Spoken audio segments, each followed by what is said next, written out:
बिस्मिल्लाहिर्रहमानिर्रहीम अस्सलाम वालेकुम and welcome back to my YouTube channel.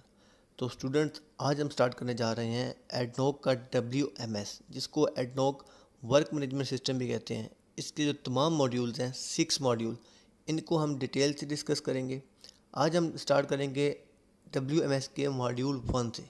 हम तो फर्दर स्लाइड में जब जाके इंट्रोडक्शन में सबसे पहले हम इसके की ऑब्जेक्टिव डिस्कस करेंगे, उसके बाद हमारा पर्पस आएगा और WMS का फुल स्कोप आ जाएगा। नेक्स्ट हम बात करेंगे रोल एंड रिस्पॉन्सिबिलिटीज़ की। इसके अंदर जो भी अथॉरिटीज़ हैं, की पर्सनल्स हैं, उनकी क्या रोल एंड रिस्पॉन्सिबिलिटीज़ हैं। फ्रेमवर्क के अंदर health safety and environment management system की जो अलाइनमेंट है वो कैसे रहेगी। जो इसके अंदर स्टेक होल्डर हैं, जो कि आपके एडनोक एम्प्लॉयज़ भी हो सकते हैं, कॉन्ट्रैक्टर सब कॉन्ट्रैक्टर भी होंगे, उनके लिए इंटरफेस कैसा रहेगा। इसके अंदर जो चीज़ एग्रीड हैं, जो कंट्रोल मेजर्स हैं, जो आपका FRA JSA है, उसकी इम्प्लीमेंटेशन कैसी होगी। और कॉन्टीन्यूस इंप्रूवमेंट, अगर during job execution ADNOC in house से आपका कोई भी सब कॉन्ट्रैक्टर अपनी कुछ इनपुट देता है इम्प्रूवमेंट के लिए, उसको कैसे रिकॉर्ड किया जाएगा। तो ये तमाम चीज़ें हमारे पास सबसे इनिशियल बेस पे डिस्कस की जाएंगी। बात करें कि work management system is a safety tool. ठीक है, ये एक सेफ्टी टूल है to ensure that the work is properly controlled. ये इस बात को इंश्योर करेगा कि जो काम हो रहा है वो प्रॉपरली कंट्रोल्ड हो, कोऑर्डिनेशन उसकी प्रॉपर हो एंड कम्युनिकेटेड प्रॉपर चीज़ हो। हमने क्या काम करना है, क्या उसमें सेफ्टी मेजर्स हमने फॉलो करने हैं, क्या हैज़र्ड्स हैं, कैसे कंट्रोल करने हैं, तमाम चीज़ें सबको क्लियर होनी चाहिए, प्रॉपरली कम्युनिकेट कोऑर्डिनेट होनी चाहिए। इसके बाद अगर हम बात करें WMS के जो मॉड्यूल्स हैं, तो सबसे पहला फ्रेमवर्क के बाद हम बात करेंगे फॉर्मल रिस्क असेसमेंट में, जिसमें हम दो तरह के JSA बनाएंगे, JSA लेवल 1, JSA लेवल 2। किस काम के लिए कौन सा लेवल रहेगा ये हम बाद में डिस्कस करते हैं। इसके बाद एनर्जी आइसोलेशन कितनी टाइप की होगी, सर्टिफिकेट कौन इशू करेगा और कब तक वैलिड रहेंगे। फिर आएगा permit to work procedure, permit कौन रिक्वेस्ट करेगा, कौन परमिट अप्रूव करेगा, कौन परमिट इशू करेगा, JP का क्या काम रहेगा। तो हम इस मॉड्यूल में जाके तमाम चीज़ें डिटेल से डिस्कस करेंगे। आगे आ जाएगा टेम्परेरी डिफीट क्या होता है और किन हमें कंडीशन में रिक्वायरमेंट होती है। इसके बाद सबसे एंड में जो टॉपिक आएगा साइमल्टेनियस ऑपरेशन क्या होता है, अगर हमें साइमल्टेनियस ऑपरेशन करना है तो हम कैसे करेंगे, कौन मैनेज करेगा, कौन इसकी अथॉरिटी होगा और कौन इसको अप्रूव करेगा। तो ये तमाम चीज़ें हम आगे फर्दर जाके डिटेल में डिस्कस करते हैं। WMS का जो फ्रेमवर्क है उसके की ऑब्जेक्टिव्स क्या है। तो सबसे पहले क्या है कि one set of system procedure for ADNOC group companies. जिस तरह कि आपको पता है कि एडनोक ग्रुप में काफ़ी कंपनीज आती हैं, उनकी डिफरेंट लोकेशन हो सकती है, तो उन तमाम कंपनीज के लिए एक ही सिस्टम चाहिए था। तो WMS फ्रेमवर्क से हमारी ये रिक्वायरमेंट कंप्लीट हो चुकी है कि अभी एडनोक के अंदर कंपनी कहीं भी काम कर रही है, ऑन शोर है या ऑफ शोर है, उस पर same procedure, same work frame यही फॉलो किया जाता है, वर्क मैनेजमेंट सिस्टम, जिसको हम एडनोक WMS कहते हैं। इसके बाद क्या है कि हार्मोनाइज्ड टर्मिनोलॉजीज़, जो भी सिस्टम है तमाम की एक दूसरे से हम आंगी होनी चाहिए। तमाम डिपार्टमेंट के अंदर तमाम जो इनकी सब्सिडीज़ हैं, तमाम कंपनीज़ हैं, उसके अंदर एक दूसरे के साथ अंडरस्टैंडिंग होनी चाहिए, ताकि चीज़ें बेहतर वे में कम्युनिकेट हो सकें, बेहतर वे में चीज़ें कोऑर्डिनेट हो सकें। इसके बाद नेक्स्ट आएगा कि process of communication and enforcing the lesson learned across the organization become simplified and effective. अभी हम WMS में कुछ भी चेंज करेंगे तो एडनोक के अंदर जितनी भी कंपनीज़ हैं उनकी तमाम लोकेशन पे जो WMS यूज़ हो रहा है उसके अंदर चीज़ें चेंज कर दी जाएंगी। हमें अगर कोई लेसन लर्न शेयर करना है तो उसकी कम्युनिकेशन काफ़ी इजी हो जाएगी। तो ये one of the best objective है WMS फ्रेमवर्क का। इसके बाद क्या है कि familiar of the contractor on a single system working for across ADNOC companies group of companies.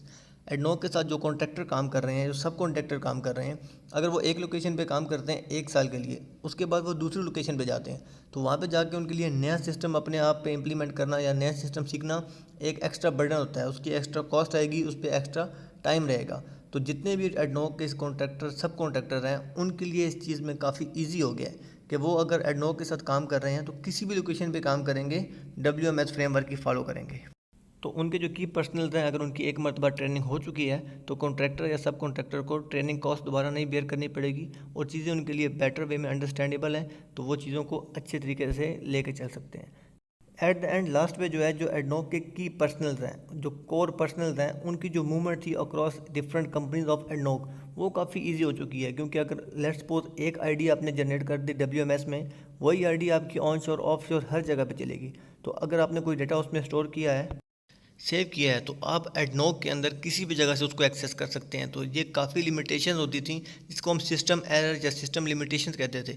ADNOC का WMS फ्रेमवर्क आने के बाद ये चीज़ें ख़त्म हो चुकी हैं, लिमिटेड हो चुकी हैं। तो ये कुछ ऑब्जेक्टिव थे जो WMS फ्रेमवर्क को बनाने के लिए बनाए गए थे, जो WMS बनाने के बाद फुलफिल किए जा रहे हैं, अचीव किए जा रहे हैं। WMS फ्रेमवर्क है, इसका पर्पज़ क्या है? तो इसका पर्पज़ है कि the standard define the structure of WMS work management system which take into account of components. इसको जो बनाने का स्ट्रक्चर है, जो पूरा WMS का स्ट्रक्चर है, उसके अंदर जो फैसिलिटेशन एंड कॉन्टीन्यूअस इम्प्रूवमेंट है, जब भी आप कोई काम कर रहे होंगे एडनोक के अंदर या ग्रुप ऑफ कंपनीज़ के अंदर, तो उसको जो तमाम उसके कंपोनेंट्स हैं वो इस फ्रेमवर्क में डिसाइड किए जाएंगे, डिस्कस किए जाएंगे। यानी कि WMS के रिलेटेड जितने भी आपके एलिमेंट्स होंगे, जितने भी आपकी इनपुट डॉक्यूमेंटेशन हैं, वो तमाम चीज़ें आपको फ्रेमवर्क में टोटली आपको बता दी जाएंगी कि क्या क्या चीज़ इसमें कवर की जा सकती है। इसके बाद है कि WMS framework standard also provide a detail on the governance requirements of WMS elements. अच्छा, इसके बाद इसकी तमाम जो डिटेल्स हैं फर्दर मॉड्यूल्स में, फर्दर एलिमेंट्स में जाके वो तमाम आपको WMS फ्रेमवर्क की प्रोवाइड कर दी जाएगी कि जब भी आप एडनोक कंपनी के अंदर कुछ भी काम करेंगे WMS के रिलेटेड, तो आपको क्या क्या डॉक्यूमेंटेशन रिक्वायर्ड हो सकती है और डॉक्यूमेंटेशन लेने के लिए क्या आपके पास टोटल प्रोसीजर रहेगा।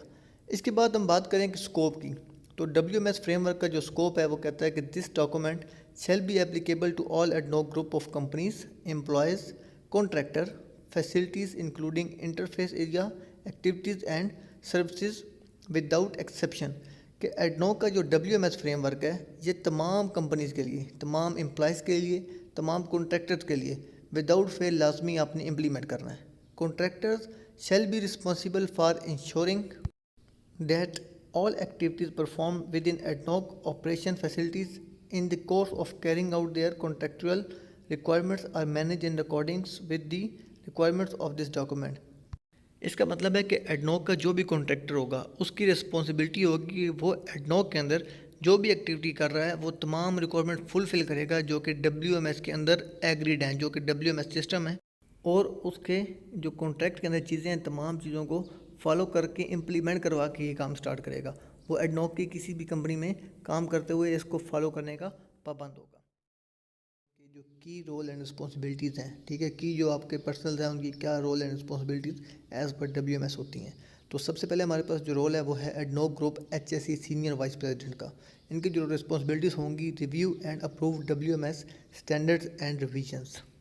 इसका मतलब है कि WMS के जब स्टैंडर्ड बनाए गए हैं तो उसकी जो अप्रूवल है वो ग्रुप एडनोक ग्रुप का HSE सीनियर वाइस प्रेसिडेंट करेगा। अगर इसमें हम कुछ रिवीजन आती है 1 साल बाद, 2 साल बाद, या किसी भी इवेंट की वजह से कुछ रिवाइज होता है तो उसकी अप्रूवल भी सबसे पहले ADNOC group HSE senior vice president ने करनी है। इसके बाद क्या है कि ensure tier 3 audit for the WMS are conducted. अब टायर 3 ऑडिट क्या है हम फर्दर जाकर स्लाइड्स में डिस्कस करेंगे, लेकिन टायर 3 जो ऑडिट है उसको इंश्योर करवाना, कंडक्ट करवाना रिस्पॉन्सिबिलिटी रहेगी एडनोक ग्रुप HSE SVP की। इसके बाद जो रिस्पॉन्सिबिलिटी होगी कि अगर हमारा जो ऑडिट कंडक्ट हुआ या कुछ भी कंडीशन की वजह से हमारी कोई रिक्वायरमेंट्स में चेंजेस आ सकती हैं, तो जो नेसेसरी चेंजेस होंगी उनको रिव्यू करना, उनको अप्रूव करना, ये रिस्पॉन्सिबिलिटी रहेगी ADNOC group HSE senior vice president की। जब तमाम स्टैंडर्ड्स अप्रूव्ड हो जाएंगे तो एडनोक ग्रुप की हर कंपनी की रिस्पॉन्सिबिलिटी है कि उनके पास अप टू डेटेड अप्रूव्ड जो है अथराइज सिग्नेचर के साथ वो स्टैंडर्ड, वो WMS फ्रेमवर्क अवेलेबल होना चाहिए, वही सिस्टम इम्प्लीमेंट करवाना चाहिए। कि जो की पर्सनल हैं उनकी रोल एंड रिस्पॉन्सिबिलिटीज़ क्या रहेंगी। सबसे पहले बात करें ग्रुप कंपनी CEO की, तो उसकी रिस्पॉन्सिबिलिटी में रहेगा कि authorize and appoint asset owner from all respective site facilities. जितने भी हमारे पास कंपनीज़ हैं, जितने भी हमारे पास प्लांट हैं, साइट्स हैं, उनके लिए अथराइज़ करे या अपॉइंट करे कि एसेट ओनर कौन होगा। तमाम हर एक एंटिटी का, हर एक कंपनी का, हर एक साइट का separate authorize asset owner appoint करना कंपनी, ग्रुप कंपनी के CEO की रिस्पॉन्सिबिलिटी रहेगी। इसके बाद हम बात करेंगे ग्रुप कंपनी VP HSE की रिस्पॉन्सिबिलिटीज़ क्या रहेंगी। तो सबसे पहली रिस्पॉन्सिबिलिटी है कि प्रोवाइड और facilitate advice on all aspect of WMS standards. WMS standard के रिलेटेड कुछ भी इंफॉर्मेशन चाहिए, कुछ भी गाइडलाइन चाहिए, कुछ भी फैसिलिटेशन चाहिए, तो ये प्रोवाइड करना ग्रुप कंपनी VP HSE की रिस्पॉन्सिबिलिटी है। इसके बाद टायर 2 ऑडिट कंडक्ट करवाना। टायर 2 ऑडिट क्या होता है हम फर्दर स्लाइड में डिस्कस करेंगे। तो टायर 2 ऑडिट WMS स्टैंडर्ड का कंडक्ट करवाना भी ग्रुप कंपनी VPHSE की रिस्पॉन्सिबिलिटी है। एट द एंड जो सबसे प्राइम रिस्पॉन्सिबिलिटी रहेगी, endorse request for required deviation from the WMS standards. अगर हमें WMS स्टैंडर्ड से कुछ डेविएशन चाहिए, कुछ इनहराफ चाहिए, तो उसकी जो रिक्वेस्ट है, जो प्रॉपरली ऑफिशियल रिक्वेस्ट करना है, वो भी ग्रुप कंपनी VPHSE की रिक्वायरमेंट है, उसकी जॉब रिस्पॉन्सिबिलिटी है। हमारा जो ग्रुप कंपनी VPO, जिसको हम एसेट ओनर कहते हैं, उसकी role and responsibilities as per ADNOC WMS क्या रहेंगी। तो सबसे पहले जो रिस्पॉन्सिबिलिटी या रोल रहेगा वो होगा कि ensure effective implementation and compliance to work management system. कि वर्क मैनेजमेंट सिस्टम के जो SOPs हैं, जो सेफ ऑपरेटिंग प्रोसीजर या स्टैंडर्ड ऑपरेटिंग प्रोसीजर हैं, उनकी 100% इम्प्लीमेंटेशन हो और एज़ पर अप्रूव्ड प्लान उनकी कंप्लायंस की जाए। इसके बाद क्या है कि इंश्योर सफिशिएंट मैनिंग लेवल होना चाहिए, ensure a comprehensive training program. जो भी वर्क फोर्स आपके किसी भी काम के अंदर इन्वॉल्व रहेगी वो कम्पिटेंट होने चाहिए, अपने काम के अकॉर्डिंग, अपनी जॉब डिस्क्रिप्शन के अकॉर्डिंग उनके पास इनफ नॉलेज होना चाहिए, इनफ एक्सपीरियंस होना चाहिए और इनफ उनके पास ट्रेनिंग प्रोवाइड की जानी चाहिए। उसके बाद ही वो काम करने के लिए अलाउड होंगे। इसके बाद क्या है कि appoint authorize person in writing. उसने क्या करना है कि एरिया अथॉरिटी जो है वो अपॉइंट करना है इन राइटिंग, कि हमारे पास किसी प्रोजेक्ट के लिए या किसी साइट के लिए ऑथराइज पर्सन कौन होगा, जिसको हम एसेट एरिया अथॉरिटी कहेंगे। वो अपॉइंट करना भी एसेट ओनर की रिस्पॉन्सिबिलिटी है, एसेट ओनर के रोल में इंक्लूड है। इसके बाद एंड पे हमारे पास आता है ensure the planning and administration of WMS is properly coordinated. यानी कि आपने जो प्लानिंग की थी और उसकी जब एग्जीक्यूशन करनी है तो उसके अंदर तमाम आपके फेज़ में कोऑर्डिनेशन होनी चाहिए। Without coordination, without proper communication आप सेफ तरीके से प्रोसीजर फॉलो करते हुए काम नहीं कर पाएंगे। WMS framework. तो WMS फ्रेमवर्क में सबसे पहले हमारे पास होगा कंपोनेंट ऑफ WMS, यानी कि component of work management system. इसके अंदर क्या क्या चीज़ें हम डिस्कस करेंगे, तमाम चीज़ें सबसे पहले हमने उन पे फोकस करना है। उसके बाद आएगा HSEMS, यानी कि health safety environment management system. फिर आएगा स्टेक होल्डर इंटरफेस, कि स्टेक होल्डर है उनका इसमें क्या इंटरफेस हो सकता है। नेक्स्ट होगा फैसिलिटेट इम्प्लीमेंटेशन। उसके बाद आएगा कॉन्टीन्यूस इम्प्रूवमेंट, कि अगर हमने कुछ काम किया, हमें उसके अंदर कोई ड्रॉबैक्स मिले, हमने कुछ लेसन लर्न किया, तो उसको हम WMS के अकॉर्डिंग तमाम स्टेक होल्डर्स के साथ, तमाम ग्रुप कंपनीज या कॉन्ट्रैक्टर के साथ शेयर कर देंगे कि नेक्स्ट टाइम जब हम सेम एक्टिविटी कर रहे हैं तो हमारी एक्टिविटी इम्प्रूव्ड हो, हमारी एक्टिविटी बेटर वे में, सेफ वे में कंप्लीट की जाए। और इसके एंड पे जो चीज़ हम डिस्कस करेंगे वो है कस्टोडियनशिप, कि वर्क मैनेजमेंट सिस्टम में जितनी भी ग्रुप ऑफ कंपनीज हैं उनका एसेट ओनर, उनका एरिया अथॉरिटीज़, ये तमाम जो अपने एरिया के कस्टोडियंस होंगे, इनकी रोल एंड रिस्पॉन्सिबिलिटीज़ क्या रहेंगी। अभी तक हमारा WMS में सबसे इम्पोर्टेंट टॉपिक हम आज डिस्कस करने जा रहे हैं, जो कि है WMS कंपोनेंट्स का। इसमें सबसे पहले क्या है कि द WMS इज़ 8 स्टेप्स। इसके जो प्रोसेस के 8 स्टेप्स होंगे, डैट इंटीग्रेटेड ऑल 5 एलिमेंट्स, जो तमाम 5 एलिमेंट्स हैं उसको कवर करेगा।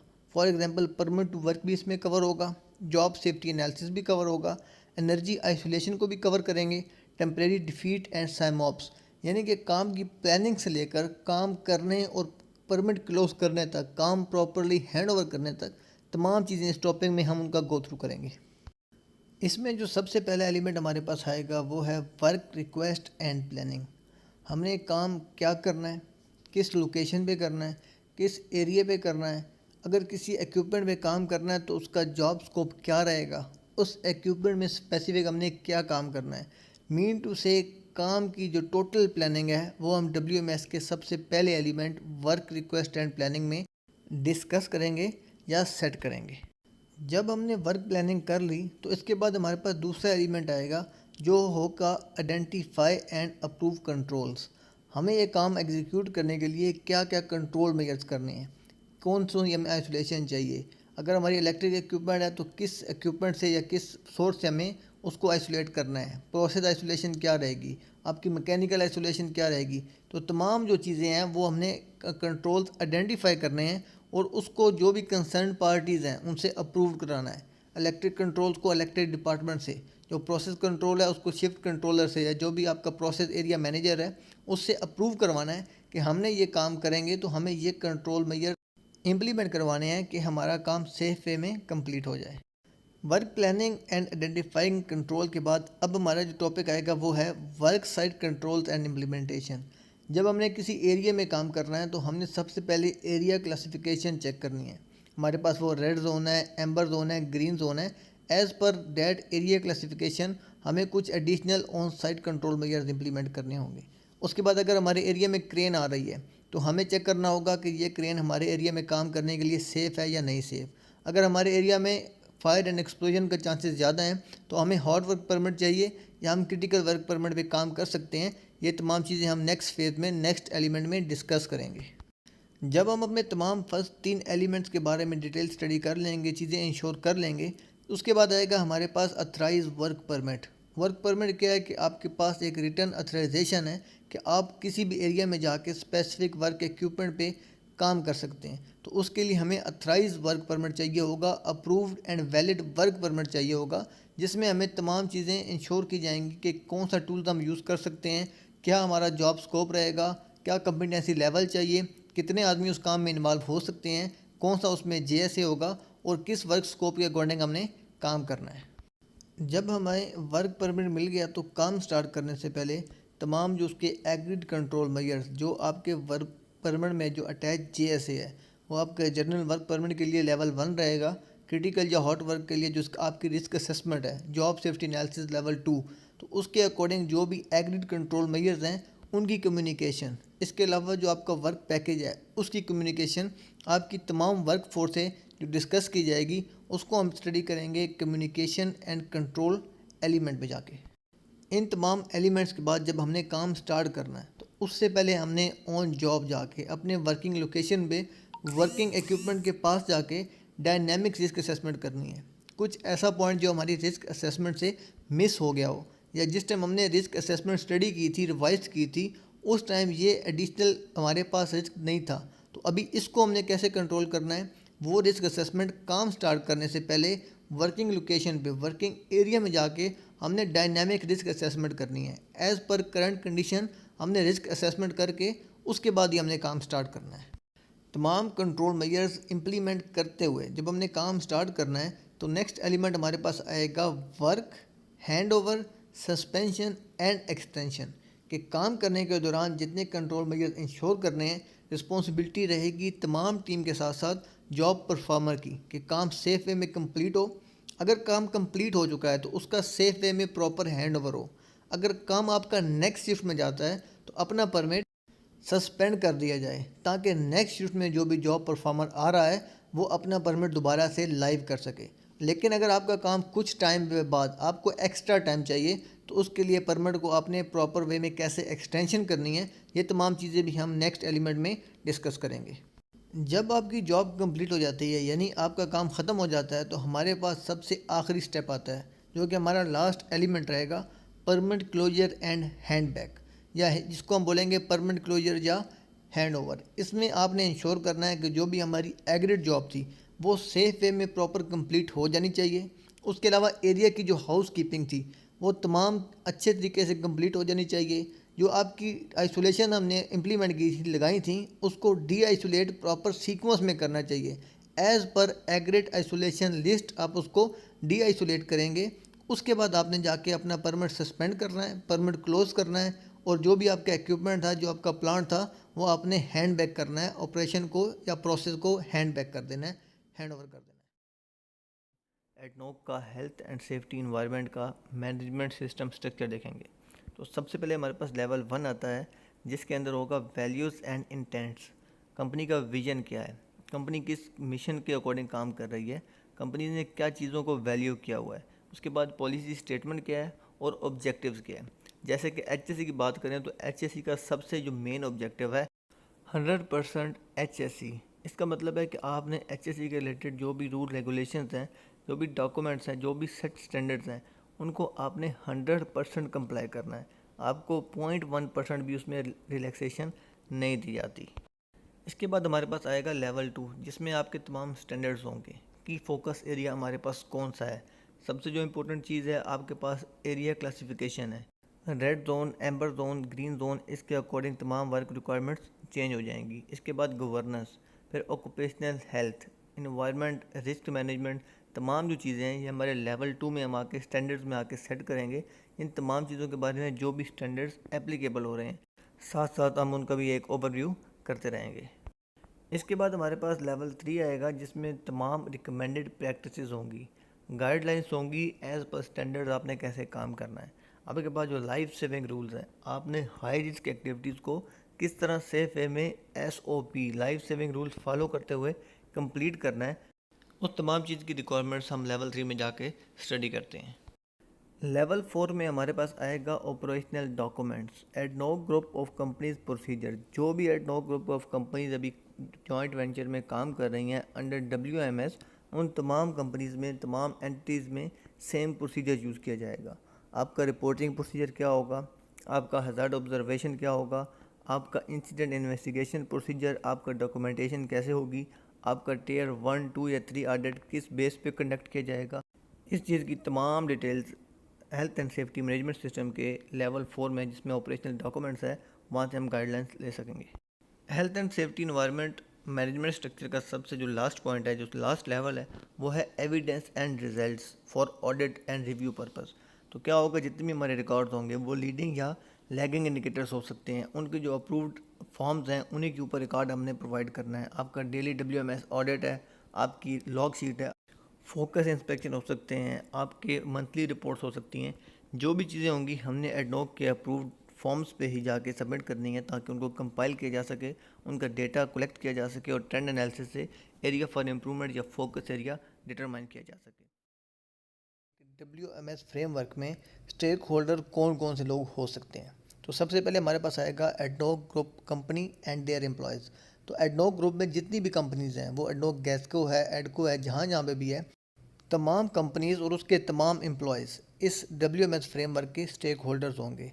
User of WMS standards are responsible. जो स्टैंडर्ड्स यूज़ कर रहे हैं, जो ये स्टैंडर्ड फॉलो कर रहे हैं, वो लोग रिस्पॉन्सिबल होंगे for managing, planning, supervision and executing the work. वो तमाम लोग इस बात के रिस्पॉन्सिबल होंगे कि जो भी काम है प्रॉपरली मैनेज किया जाए, प्लानिंग की जाए, सुपरवाइज किया जाए एज़ पर एडनॉक स्टैंडर्ड के एडनॉक फैसिलिटीज़ में। इसके बाद आ जाता है कॉन्ट्रैक्टर्स एंड थर्ड पार्टीज़। अब कॉन्ट्रैक्टर कौन होते हैं, जो कि किसी भी स्पेसिफिक काम के लिए हायर किए जाते हैं। मोस्टली हम प्रोजेक्ट हो गए या हमारे पास कंस्ट्रक्शन का काम है या shut down turn around activities हैं, तो उनके लिए हम एक्सपर्टीज़ हायर करते हैं, जो कि हमारे उस काम के एक्सपर्ट होते हैं। तो वो हमारे पास कॉन्ट्रैक्टर रहेंगे। किसी काम के लिए उनके साथ एक कॉन्ट्रैक्ट किया गया है, उस बेस पे वो एडनॉक प्रेमिसेस में काम करने आ रहे हैं, तो उन पे भी ये तमाम चीज़ें एप्लीकेबल होंगी कि उन्होंने एडनॉक के वर्क मैनेजमेंट सिस्टम में जो रूल एंड रेगुलेशंस हैं लाजमी फ़ॉलो करने हैं। इसके साथ सेम चीज़ें उन पे भी एप्लीकेबल होंगी जो कॉन्ट्रैक्टर्स के आगे सब कॉन्ट्रैक्टर या थर्ड पार्टीज़ होंगी, जिनका एडनॉक के साथ डायरेक्ट लिंक नहीं होगा। वो किसी भी कॉन्ट्रैक्टर के एग्रीमेंट में सब कॉन्ट्रैक्टर या थर्ड पार्टी के तौर पर आके काम करेंगे। उनके लिए भी ये तमाम चीज़ें एप्लीकेबल होंगी, तमाम चीज़ें फॉलो करना लाजमी होगा। इसके बाद सबसे एंड में आता है थर्ड स्टेक होल्डर, जो है रेगुलेटर्स। रेगुलेटर्स अफेयर्स, या हम जिसे कह सकते हैं गवर्नमेंट जॉब या गवर्नमेंट अफेयर्स को लेके, टेलीकम्युनिकेशन, उसके बाद हमारे पास हेल्थ केयर, या हमारे पास बैंकिंग सेक्टर हो सकता है, हमारे पास ATM, या हमारे पास फूड चेन हो सकती है।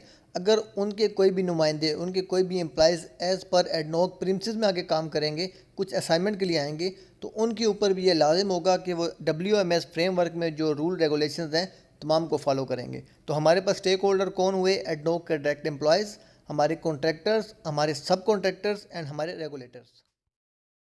फैसिलिटेट इम्प्लीमेंटेशन क्या चीज़ है।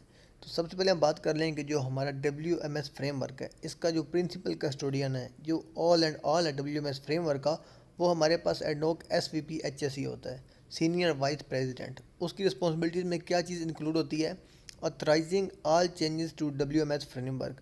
अगर WMS में कुछ भी चेंज करना है, ठीक है, फ्रेमवर्क में कुछ चीज़ ऐड ऑन करनी है, कुछ चीज़ वहाँ से निकालनी है, तो उसकी तमाम चीज़ की अथॉरिटी अप्रूवल जो होती है वो सीनियर वाइस प्रेसिडेंट HSE के पास होती है। इसके बाद क्या है कि facilitating the development of WMS framework. जब भी कुछ आपके रिसर्च एंड डेवलपमेंट के बाद उसमें कुछ इंप्रूवमेंट आ रही है, तो उस चीज़ को अपने फ्रेमवर्क के अंदर, स्टैंडर्ड के अंदर अपडेट करना। continuous improvement and coordination across all the ADNOC group of companies। जब आपने कोई चीज़ एरिया फॉर इम्प्रूवमेंट में डाल दी तो उसको शेयर करना तमाम एडनॉक की कंपनीज़ के अंदर, कि जो हमारा रिवाइज प्रोसीजर है, जो हमारी अपडेट्स हैं, वो जितने भी एडनॉक ग्रुप में कंपनीज हैं सब के अंदर सेम चीज़ यूज़ हो रही हो, जिससे चीज़ इंश्योर करनी है कि इफेक्टिव इम्प्लीमेंटेशन ऑफ अप्रूव्ड या अथराइज्ड WMS फ्रेमवर्क हो रहा है या नहीं हो रहा। डेविएशन फ्रॉम WMS स्टैंडर्ड्स, कि अगर हमने WMS स्टैंडर्ड से हट कर कोई काम करना है तो उसके लिए हमारे पास क्या प्रोसीजर होगा। तो सबसे पहले हम देखते हैं कि may be warned in special circumstances. हमारे पास अगर कुछ ऐसे हालात हैं तो उसमें आपको वार्निंग दे दी जाएगी, but the safety of personal, जो आपके लोग हैं उनकी जो सेफ्टी है, उसके बाद the protection of the environment, जो आपकी environment and the asset must not be jeopardised, मतलब आपका जो एसेट है, जो आपकी इन्वायरमेंट है, जो आपके लोग हैं, उनकी सेफ्टी को कभी भी इग्नोर नहीं किया जाएगा। तो अगर आपके पास कोई ऐसी कंडीशन आती है जिसमें आप एज़ पर WMS फ्रेमवर्क काम नहीं कर पा रहे, या आपके पास वो कंडीशन WMS फ्रेमवर्क में क्लियर नहीं है, तो उस सूरत में आपने क्या करना है, in such case a dedicated risk assessment shall be perform. आपने एक डायनेमिक रिस्क असेसमेंट करनी है टू एवेल्यूएट द रिस्क। आपने चेक करना है कि उस काम में क्या रिस्क है, आइडेंटिफाई द कंट्रोल मेजर्स, और आपने क्या कंट्रोल मेजर्स आप इम्प्लीमेंट कर सकते हैं उस रिस्क को कम करने के लिए। कितना कम करना चाहिए, जिसको हम अलार्म बोलते हैं, as low as reasonably practicable. तो इसका मतलब क्या है कि अगर हमें कोई भी काम ऐसा जो कि WMS फ्रेमवर्क में क्लियर नहीं है, अगर हमें करना है तो उसके लिए हमें डायनामिक रिस्क असेसमेंट करनी पड़ेगी। उसके अंदर तमाम फैक्टर्स को कंसिडर करने के बाद ही हम वो काम स्टार्ट कर सकेंगे। हमने अगर WMS फ्रेमवर्क से कोई डेविएशन करनी है तो उसको हम कैसे मैनेज करेंगे। तो सबसे पहला पॉइंट क्या है कि asset owner shall request the deviation from the WMS standard. जो एसेट ओनर होगा वो रिक्वेस्ट करेगा along with the risk assessment, जो डायनेमिक रिस्क असेसमेंट आपने ऑन स्पॉट की होगी, उसके साथ in return to the group company corporate HSE vice president. जो आपका एसेट ओनर है वो आपकी रिटर्न रिस्क असेसमेंट के साथ WMS स्टैंडर्ड से डेविएशन रिक्वेस्ट करेगा group company corporate HSE vice president को। सबसे पहला स्टेप ये होगा। इसके बाद क्या होगा, group company corporate HSE vice president share it with the ADNOC group HSE।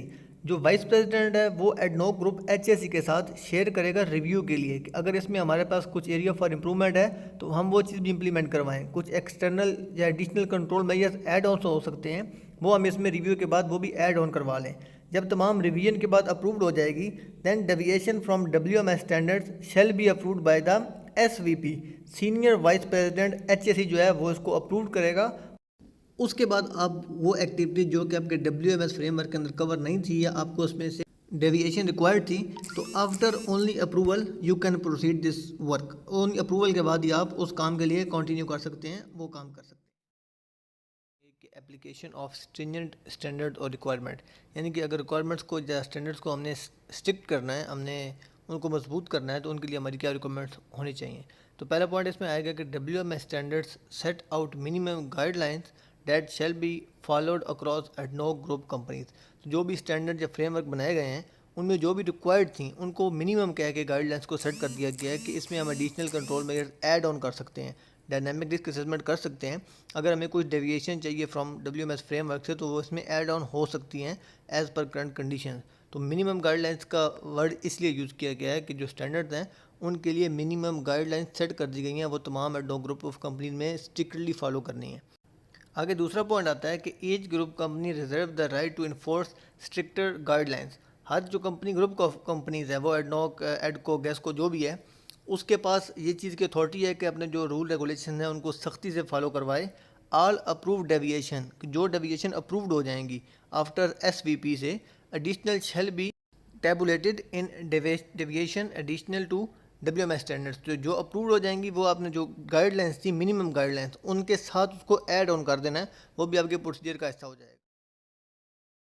Emergency conditions में WMS फ्रेमवर्क को हम किस तरह इम्प्लीमेंट करेंगे या किस तरह उसको हम फॉलो करेंगे।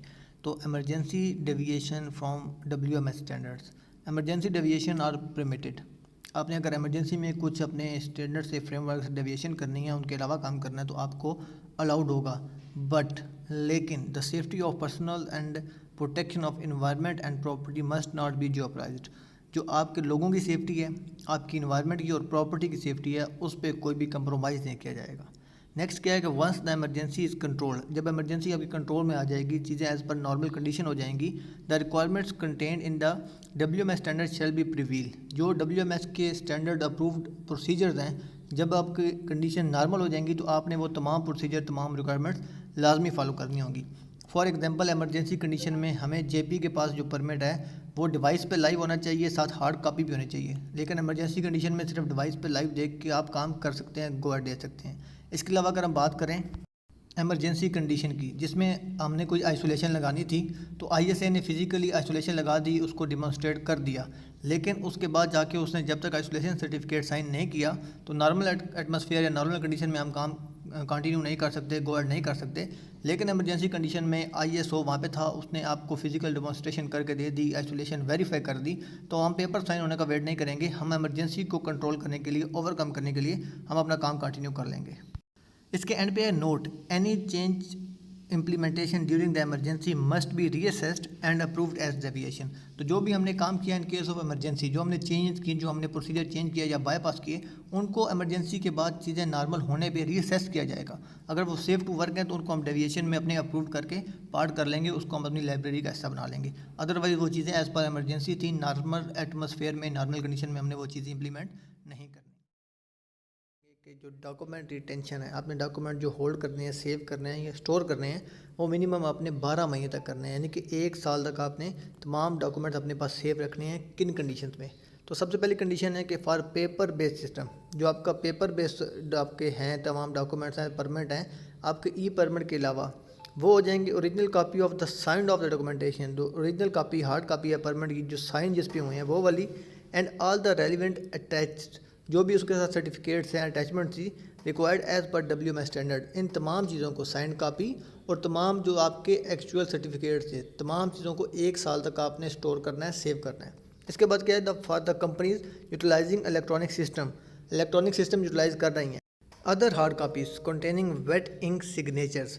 इसके अलावा अगर कोई कॉपीज़ ऐसी हैं जिन पे आपने मैनुअल सिग्नेचर किए हैं, आपके इलेक्ट्रॉनिक सिग्नेचर के अलावा सिग्नेचर हैं, और information not capture in the electronic system, या कुछ ऐसी इन्फॉर्मेशन उस पर रिटर्न डाउन है जो आपके WMS के ऑनलाइन आपकी डिवाइस पे नहीं थी, आपने वहाँ पे एडिशनल राइट डाउन की है, तो इस तरह के जो डॉक्यूमेंट होंगे शेल आल्सो भी retain for minimum period of 12 month. तो इन तमाम तरह के डॉक्यूमेंट्स को आपने 1 साल के लिए अपने पास रिटेन करना है, होल्ड करना है या सेव करना है। तो दोबारा रिपीट कर दें, तमाम पेपर बेस्ड आपके जो परमिट्स हैं जिनके ऊपर आपने एक्चुअल सिग्नेचर लिए हैं, और उनके फिर आप तमाम सर्टिफिकेट्स वो हो जाएंगे। उसके अलावा जो भी ऐसा सर्टिफिकेट जिसके ऊपर आपने मैनुअल सिग्नेचर लिए हैं और या उसके ऊपर कुछ इन्फॉर्मेशन रीराइट की है, वो तमाम चीज़ें आपने 1 साल तक अपने पास सेव करनी है, होल्ड करनी है, रिटेन करनी है। वो है ट्रेनिंग एंड कम्पिटेंसी एश्योरेंस, कि जो लोग भी WMS के रिलेटेड होंगे, WMS पे उन्होंने काम करना है या किसी भी तरह से वो स्टेक होल्डर होंगे, वो लोग कम्पिटेंट होने चाहिए, उनके पास इनफ ट्रेनिंग होनी चाहिए, इनफ नॉलेज होना चाहिए, इनफ एक्सपीरियंस होना चाहिए।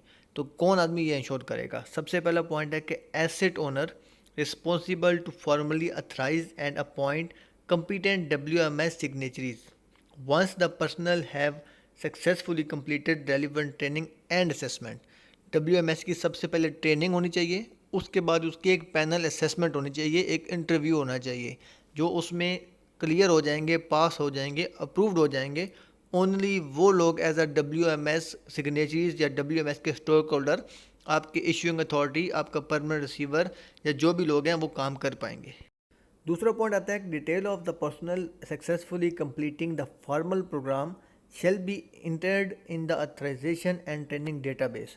तो जो भी लोग इसकी ट्रेनिंग, जो अप्रूव ट्रेनिंग है, जो कि मैं आपको उर्दू और हिंदी ट्रांसलेशन में बता रहा हूँ, जो लोग ये ट्रेनिंग कर लेंगे, ठीक है, फॉर्मली उनके तमाम प्रोसीजर से गुजर के पैनल इंटरव्यू क्लियर कर लेंगे, तो उनको अथराइज किया जाएगा, उसको आईडीज़ प्रोवाइड की जाएंगी, उनका जो ट्रेनिंग डेटाबेस है उसको मेंटेन किया जाएगा कि इस आदमी की ट्रेनिंग लेट्स सपोज February 23 में हो चुकी है, तो नेक्स्ट कितने टाइम तक इसकी ये ट्रेनिंग वैलिड रहेगी, दोबारा इसने कब ट्रेनिंग करना है और इसका लॉगिन आईडी क्या है, इसका रजिस्ट्रेशन नंबर क्या रहेगा। इसके बाद लास्ट पॉइंट है कि respective training certificate required as per WMS standards shall have a validity of 3 years and shall require refresher course post expiration, कि जो सर्टिफिकेट होगा अप्रूव ट्रेनिंग रिकॉर्ड के बाद एज़ पर WMS वो 3 साल के लिए वैलिड होगा, और 3 साल का पीरियड ख़त्म होने के बाद उसका रिफ्रेशर कोर्स आपको करना पड़ेगा। कि WMS फ्रेमवर्क में कॉन्टीन्यूस इम्प्रूवमेंट कैसे की जाएगी। तो सबसे पहला पॉइंट है कि the purpose of actively identifying and realizing improvement opportunities that will better enable ADNOC to achieve the intended outcome of the WMS, कि जो हमारे पास आइडेंटिफाई किए गए हैं एंड रियलाइज इम्प्रूवमेंट अपॉर्चुनिटीज़ हैं, किस तरह हम अपने फ्रेमवर्क में स्टैंडर्ड्स में इम्प्रूवमेंट ला सकते हैं। अगर हम वो तमाम चीज़ें फॉलो कर लेंगे, अचीव कर लेंगे, तो हम अपने WMS फ्रेमवर्क स्टैंडर्ड से जो हमारा रिक्वायर्ड रिजल्ट है वो ले सकेंगे। इसके लिए हमें क्या चीज़ रिक्वायर्ड होगी, तो पहला पॉइंट इसमें है the potential source of improvement opportunities include, कि जो पोटेंशियल सोर्स है इम्प्रूवमेंट के लिए वो कौन कौन सा होगा। Periodic review of WMS standards, WMS standard का एक फ़िक्स टाइम के बाद पीरियोडिक रिव्यू, हर वो जब पीरियड कंप्लीट होगा तो रिव्यू करना है कि हमने इसके अंदर क्या चीज़ नहीं सीखी, हमारे पास क्या लेसन लर्न थे, हमारे पास क्या एरिया फॉर इम्प्रूवमेंट था, किस जगह पे हमें ग्लिच मिला, किस चीज़ को हमें इम्प्रूव करना चाहिए। हमारी जो सर्टिफिकेट्स हैं वो लाइव होने से पहले परमिट अगर लाइव हो रहा है तो क्या वजह है, अगर हमारे परमिट लाइव हो चुके हैं, सर्टिफिकेट लाइव नहीं हुआ, तो इसकी क्या रीज़न हो सकती है।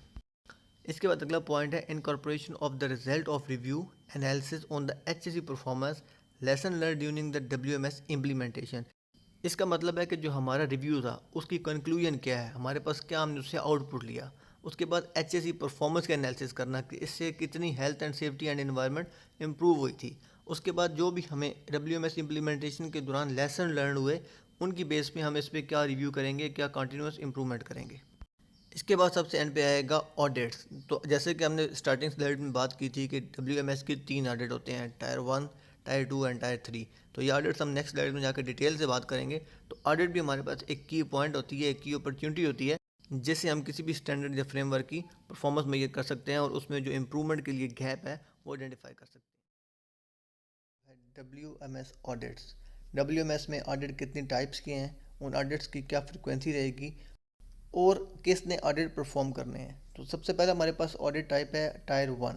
ये होगा डेली इंडिविजुअल परमिट्स और other WMS documentation shall be monitored self audit.